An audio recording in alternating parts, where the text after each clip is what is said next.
was good with you? Back in black with another Enlisted video. If you guys are new to the channel and you love shooting games just like me, make sure you aim for that like button and shoot that subscribe button as well. It'll help you find better teammates and improve your skill-based matchmaking.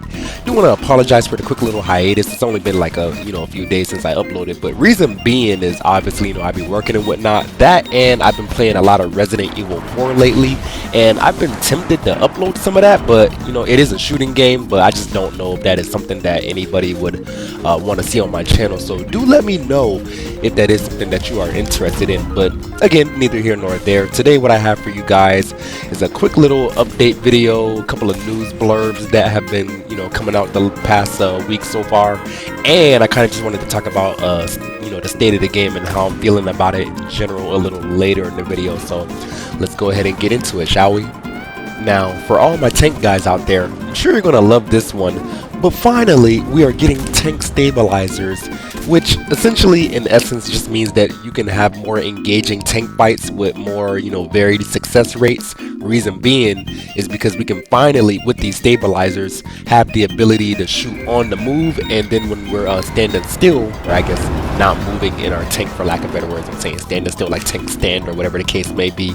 But yeah, man, point being, you can shoot with more stability on the move, and you have even more stability than what was initially presented when you were sitting still in your tank. So all in all, tank battles should be a lot more engaging and a lot more rewarding for anybody who is a good shot and has good maneuverability skills with their tank. I'm not a huge tanker myself. I did not come from War Thunder, but I'm sure a large majority of you did, considering the fact that it's the same company. So I'm sure there's a plethora of people out there, vehicle mains, who will be able to take advantage of this new feature. And of course, they are going to include these stabilizers. I don't think for every single tank in the game, but it is going to be a large portion of the tanks for every nation. Of course, I will flash the tanks that they're actually going to upgrade on the screen, so you can take a look at that and see if you spot your favorite one. But yeah, man, all in all, improving the tank gameplay, can't complain about it at all. This is a A+ change for me, and I literally have nothing bad to say about it, which is unfortunate because the next update that I wanted to talk about isn't necessarily all sunshine and rainbows, even though you would think it would appear that way. So for the next portion of this updates that we have gotten this week, I gotta ask the prequel question. Has anyone ever played Medal of Honor Airborne back in the day? That used to be one of my favorite games, and reason being is because there's not that many World War II games out there that cover the conflict from the airborne perspective. I guess mostly because they space out their operations. They're not like constantly in the field the entire time, and they're obviously participating in different theaters of war aside from the Pacific, which I don't believe they were used that much in the Pacific campaign, but neither here nor there. I'm sure we'll be able to use them in the game once they're actually introduced. And yeah, my point being was that we are finally getting airborne troopers as a class in the game, which is a godsend, to be quite frank. And I know generally speaking, airborne paratroopers have been something that has been pitched or asked about from the inception of this game on like PS5 and Xbox and all that jazz, probably when they even first went into beta, if I'm not mistaken. And yeah, man, they are boasting a plethora of neat abilities in comparison to any other class that has been introduced in the game so far. So I did want to talk about that a little bit. So yeah, man, as you would expect, one of the main advantages of being, using this class, the Airborne Paratroopers, is that you have the ability to land wherever you want on the battlefield. I question how useful this ability will be, considering the fact that the Enlisted maps aren't necessarily known. I mean, they're big, but like they're not necessarily known to be the biggest of maps. And just generally speaking, when I think about it, like myself as a player, if I see a giant plane flying over the map and then I see somebody like a squad jump out of it, I'm going to divert my attention from whatever I'm doing, unless they're like right on the objective. I'm going to run over there and take that squad out. Probably going to shoot them in the air before they even get a chance to make it onto the ground. And to anybody, I guess this would make anti-aircraft guns way more useful than they would have been initially, and I expect to see more of those start being built and actually taking out these people before they even get a chance to do anything. Because if they actually do get on the ground, one of the neat things about them is that they initially start with a assault weapon, a light assault weapon, basically a submachine gun for lack of better words. But the transport plane that they are transported in actually drops a supply box that apparently will contain machine guns, an engineer hammer, anti-tank weapons, so like rocket launchers, bazookas, stuff like that. Pretty much they can get anything out of these boxes if they actually do make it onto the ground. So I would imagine that makes it very imperative for you to try and take them out before they even get a chance to, you know, get situated and gather all the materials before they try to hit you with that mean flank. And yeah, man, I mean, it seems like a really cool class, and I like the concept. Like I said, I'm thinking about it strategically. Like, I'm probably gonna deal with that before you get a chance to do anything effective with that squad.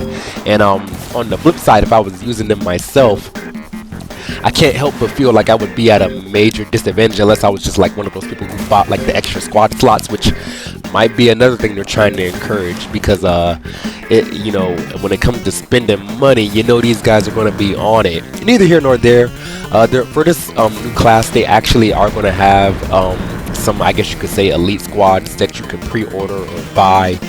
And of course, with this pre-order bundle, you will get an Airborne portrait, which I personally think, I'm looking at it right now, this guy looks very goofy. I do not think I want to spend money on that.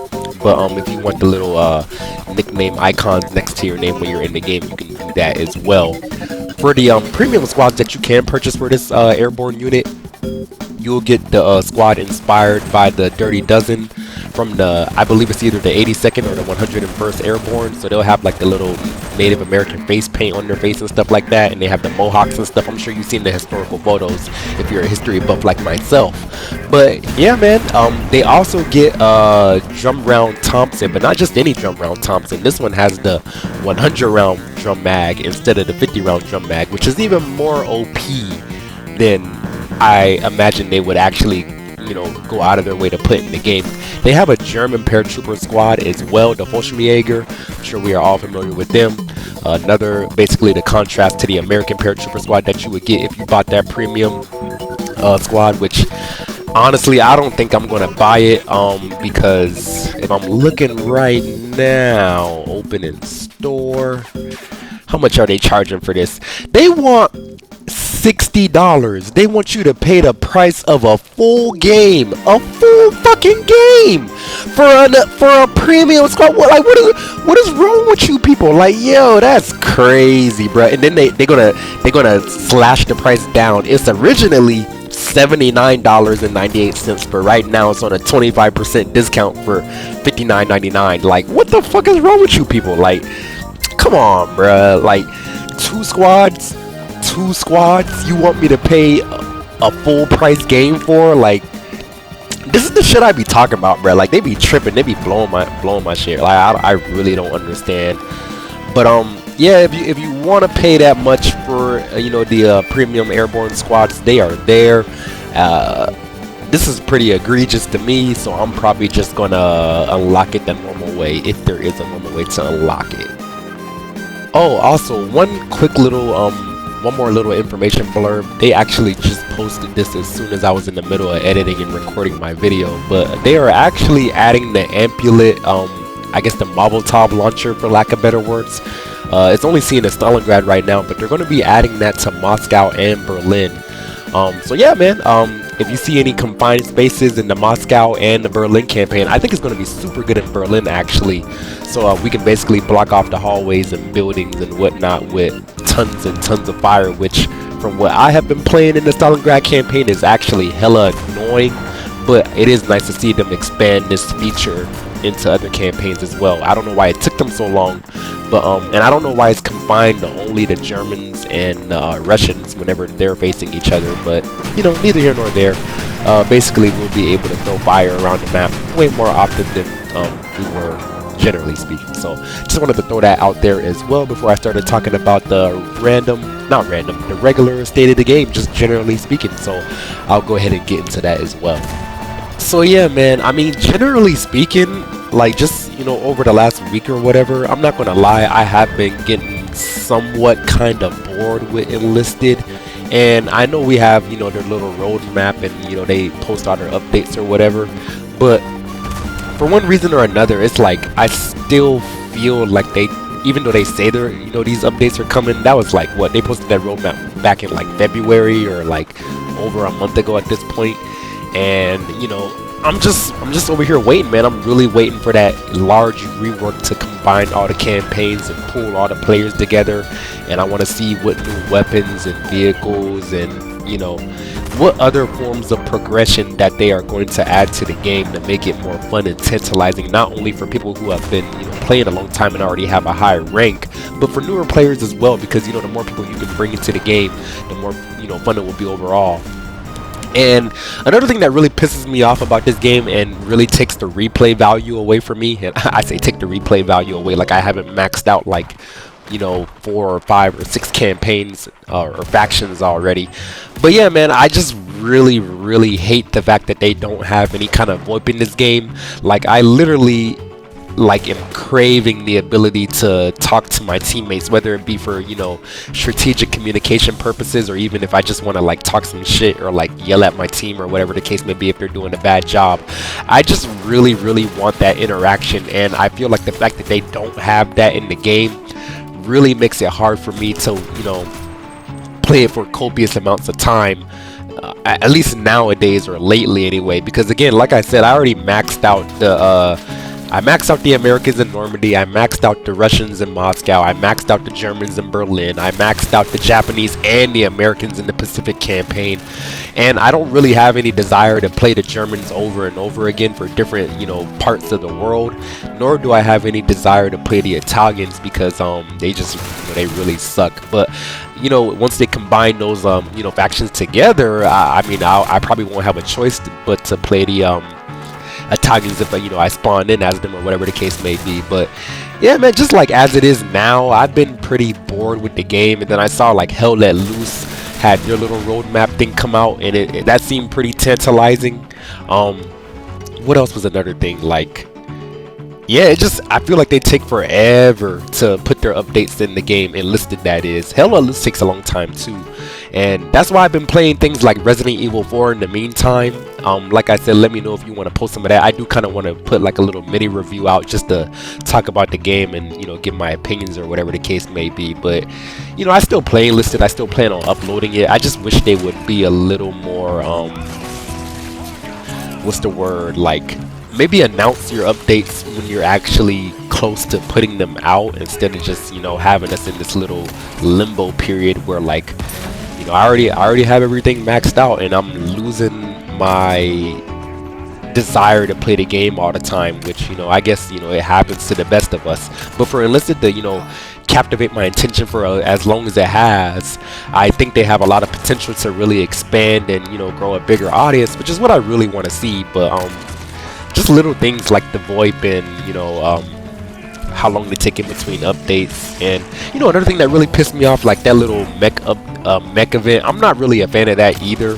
I know people like it or whatever, and I know it's been extended until April the 10th, but it's just really not my jam, and I don't really have a desire to play it. Another thing that made me mad is the event before that. They had those little however many days so you could unlock all the squads. I got down to the last little slot before I unlocked the Russian anti-tank squad. And of course, they say the event ended on the 31st. They ended it they didn't even give us the whole 31st, the whole day to unlock the squad. So essentially, I got the German one, but I ended up not getting the Russian one. So that kind of pissed me off too. But yeah, man, those things in combination, and then them releasing the event that I'm not really a fan of, and then it's they're taking too long to pull all the campaigns together and do their little big, rework or overhaul or update.